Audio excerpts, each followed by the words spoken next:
बिस्मिल्लाहिर्रहमानिर्रहीम। अस्सलाम वालेकुम। बदनज़री और बड़ा बोल हमेशा इंसान का पीछा करते हैं। हासदीन से दुनिया भरी हुई है।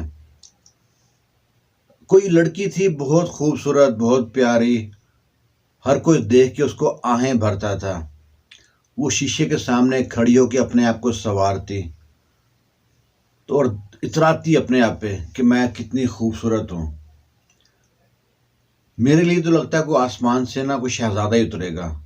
बिल्कुल अप्सरा की तरह हूँ, मैं परी हूँ। अल्लाह ने हुस्न दिया था लेकिन उसे बर्दाश्त नहीं हुआ। उस पर गरूर कर बैठी, बड़ी बात कर बैठे। उसके माँ बाप ने हजारों रिश्ते देखे। किसी लड़के की आंख छोटी है, किसी लड़के की नाक टेढ़ी है, किसी के कान बड़े हैं, कोई कद से छोटा है, कोई गोरा नहीं है, कोई काला है। जिसमें सब कुछ है वो गरीब है। हर बंदे में नुक्स निकालते, बड़ा बोल बोलते हमारी बेटी इतनी खूबसूरत है, इसके लिए लंगूर रह गया। करते कराते उसकी उम्र ढलने लगी। जब ढलने लगी तो उन्होंने सिर्फ एक चीज देखा कि भाई पैसे वाला खानदान हो बस। और जब वो पैसे वाला खानदान मिला, आदमी तो बिल्कुल बदअखलाक आदमी मिला। उसके बदतमीज करता, उस पे हाथ उठाता। जो लड़की कहती थी अपने हुस्न पे इतराती थी कि मैं कितनी खूबसूरत हूँ, उस पे हाथ उठाता। कई सालों बाद जब उसने शीशे में अपना चेहरा देखा और देख के फिर अफसोस करती कि मेरे जो बड़े बोल थे मेरे आगे आगे। इसी तरह कोई लड़का था, वो उसका बाप अमेरिका में था। वो चाहता था कि मैं अमेरिका चले जाऊं। बाप से कहा, बाप ने उसके लिए कहा मुश्किल नहीं, मैं तुम्हारा वीज़े का बंदोबस्त करता हूं, मेरा पुत्र तो अमरीका ही आएगा। अब जब भी कोई कहीं बात होती वो महफिल में बैठता कि तो कहता तुम्हारा भाई तो फिर अमरीका गया, ये गया अमरीका और वो गया। जिस तरह अमेरिकन कपड़े पहनते हैं, चेन शेन पहनता, टोपी लगाना, फटे कपड़े पहन के घूमना, और जनाब अमेरिका उसका नाम ही पड़ गया फुर अमेरिका। ये गया अमेरिका, फुर अमेरिका। लोग पहले तो वो लोगों को कहता था मैं अमेरिका जाऊंगा, बाद में लोगों ने पूछना शुरू कर दिया हाँ भाई फुर अमेरिका कब जा रहे हो, फुर अमेरिका। अब वो तंग था। करते कराते उसका अमेरिका का वीज़ा आ गया। वीज़ा आ गया, सारे काम हो गए। पूरा गांव के शुक्र करो कहता था कि चलो तू है तो अमेरिका जा रहा है ना, तुझसे जान छूटेगी। जब देखो अमेरिका अमेरिका करता रहता है। अमेरिका जा रहा, रास्ते में भी एयरपोर्ट के पास पहुंचा है पाकिस्तान में, उसकी किसी ने पॉकेट मार ली। वॉलेट के साथ साथ उसका पासपोर्ट भी लेके चला गया। उसका वीज़ा कैंसिल हो गया नए बनते बनते। लेकिन इतने रास्ते मसले मसाइल आते रहे कि वो सारी उम्र दोबारा अमेरिका नहीं जा सका। गुरूर, बड़ा बोल। हासदीन से तो बचना है, अपने अपने हसद से बचना है, अपनी नज़र से भी बचना है। लाजमी नहीं कि दूसरे की नज़र लगे। इसी तरह कोई शख्स था, उसको कोई बुलाता ना, उसके पास कारोबार हो गया थोड़ा बहुत, तो उसने ना गाड़ी बुक कराई 2D। और जनाब कहता अभी बुक कराई नहीं थी कि लोगों को बताना शुरू कर दिया तुम्हारा भाई तो गाड़ी ले रहा है 2D। सब कहते अच्छा भाई बड़ी बात है, कब ले रहे हो गाड़ी? आ जाएगी गाड़ी, बस ये 2 महीने रुको, गाड़ी आ गई, गाड़ी आ गई। गाड़ी के लिए वो उसका नाम ही पड़ गया 2D। अब वो जो मिलता वो हाँ भाई 2D कब आ रही तेरी 2D। अब 2D करता करता करता रहता।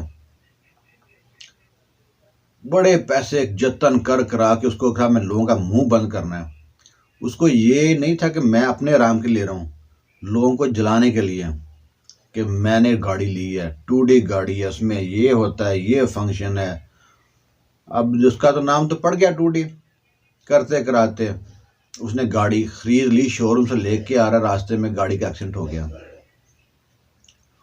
होता क्या है, बड़े बोल, बदनजरी। आपने कोई चीज लेनी है उसको नशर मत करें।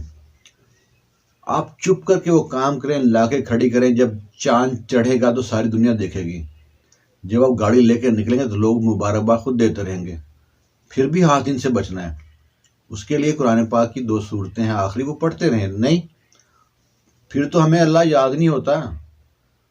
हम सोचते हैं हमारे पास चार गाड़ी आ गई, तो साइकिल वाले मोटरसाइकिल वाले ये जो कीड़ा मकोड़े हैं ये कहाँ से आगे आते रह जाते हैं आगे। इनसे मैं बहुत तंग हूँ, साइकिल वालों से। ऐसा ही एक लड़का था, पढ़ाई में बहुत अच्छा था, बहुत काबिल लड़का था। हर कोई उस पर रेख रश करता था कि कितना काबिल है लड़कों में। अब इस वजह से उसमें गुरूर तकबर आ गया, किसी सीधे मुंह बात ना करता।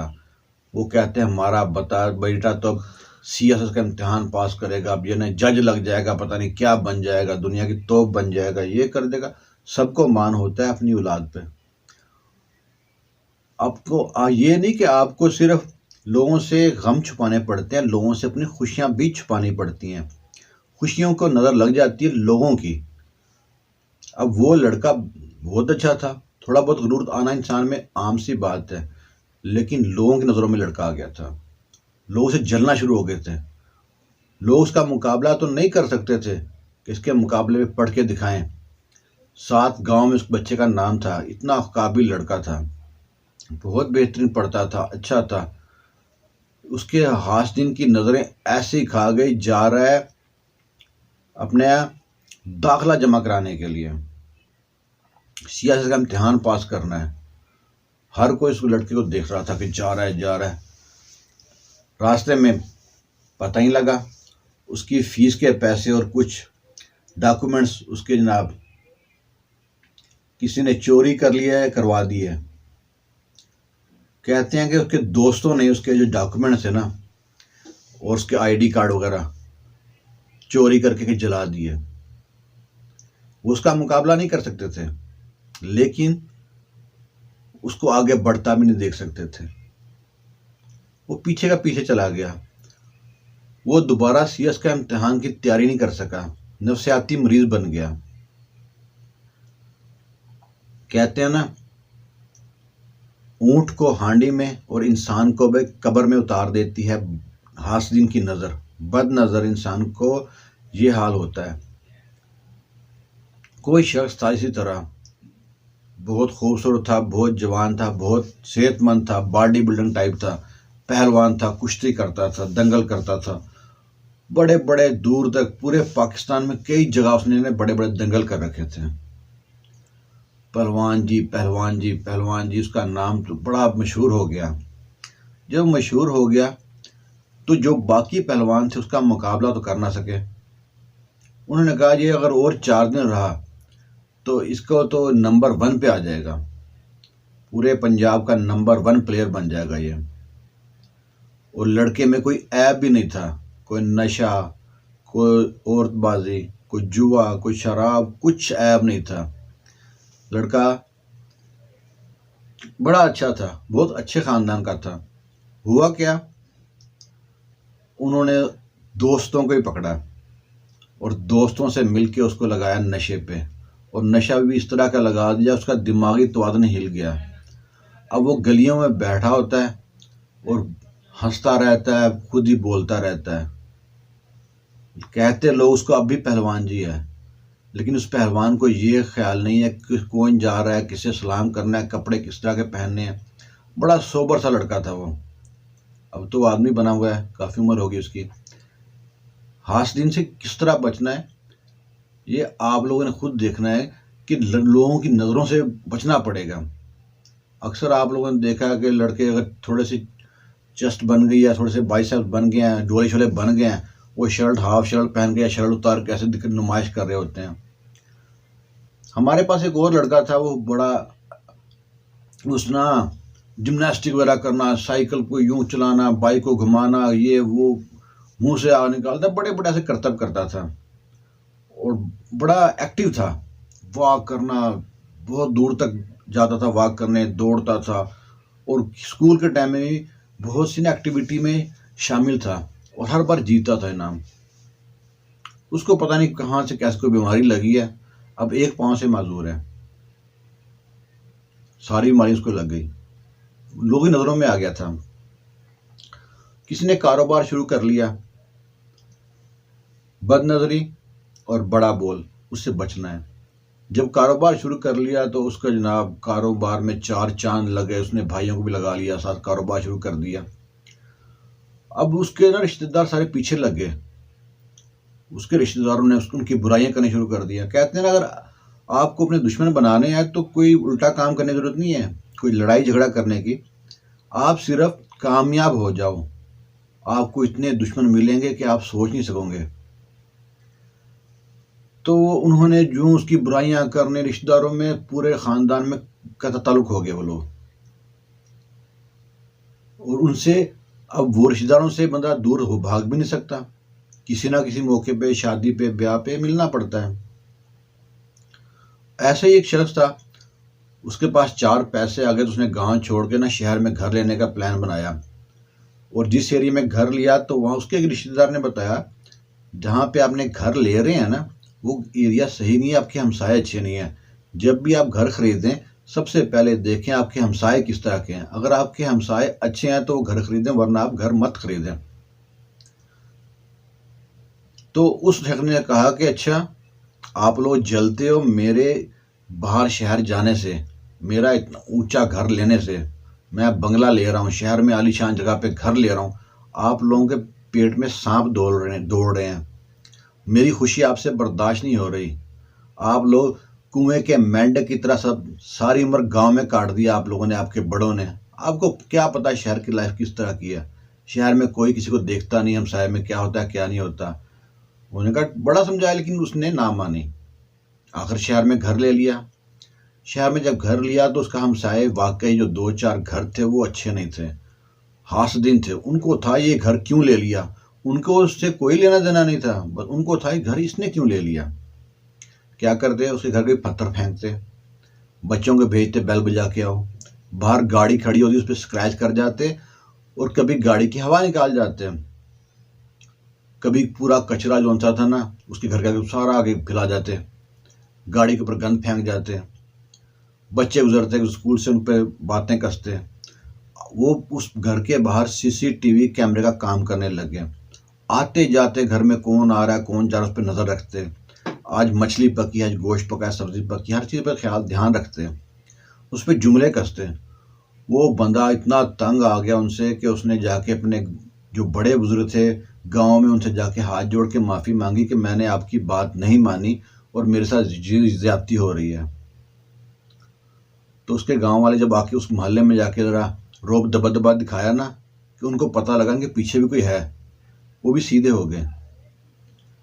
जो हिम्मत होती है ना, इकट्ठी होती है। जब आप एकता में इकट्ठे होंगे ना, आपकी हिम्मत है।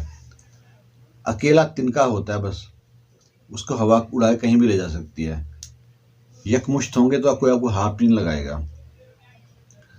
तो हमको हासदीन से तो बचना है, लेकिन अपने बड़े बोल से बचना है। हम बड़ा बोल बोलते वक्त सोचते नहीं हैं। अक्सर शादी ब्याह पे ऐसे ऐसे हम खर्चे करते हैं और अपना आप दिखाने के लिए, और वो बाद में शादी कामयाब बहुत कम होती है।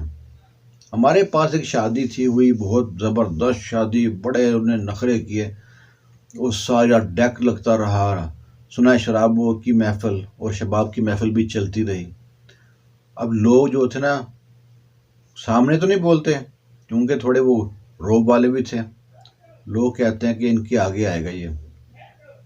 कुछ दिन बाद इन घर में डाका पड़ा और बाप को गोली मार गया कोई। डाके के दौरान जब मजम्मत की बाप ने, उन्होंने गोली मारी। डाकू चोर तो पहले मरे होते हैं, उनको पता है कि हम तो मरे, इनको भी मार जाएं, वो तो मार देते हैं। गोली मार के चला गया। वो खानदान तिनके की तरह बिखर गया। भाइयों में बाद में सलूक ना रहा, घर के बंटवारे होते रहे। कारोबार था, एक ने कहा मैं कारोबार लूंगा, एक ने कहा मैं कारोबार लूंगा। वो जो चंद दिन पहले खानदान ने इतनी धूमधाम से शादी की, लाखों करोड़ों रुपया शादी पे उड़ा दिया, किस दिखावे के लिए, अपने आप के लिए, गुरूर के लिए, तकब्बर के लिए। और वही खानदान बाद में जनाब मजदूरियों पे आ गया कुछ ही दिनों में। अल्लाह की ज़ात है ना, वो लाख को काक कर दे, काक को लाख कर दे, वो कर सकता है। तो आज की हम यहीं पे कहानी ख़त्म करते हैं। हमने ये चैनल आपके लिए बनाया है, कोई भी ये मेरी मिस्टेक हो तो हमें गाइड करें, कोई अच्छी बात हो तो उस पर हमें लाइक करें। मिलते हैं किसी अगली वीडियो में। अल्लाह हाफिज़।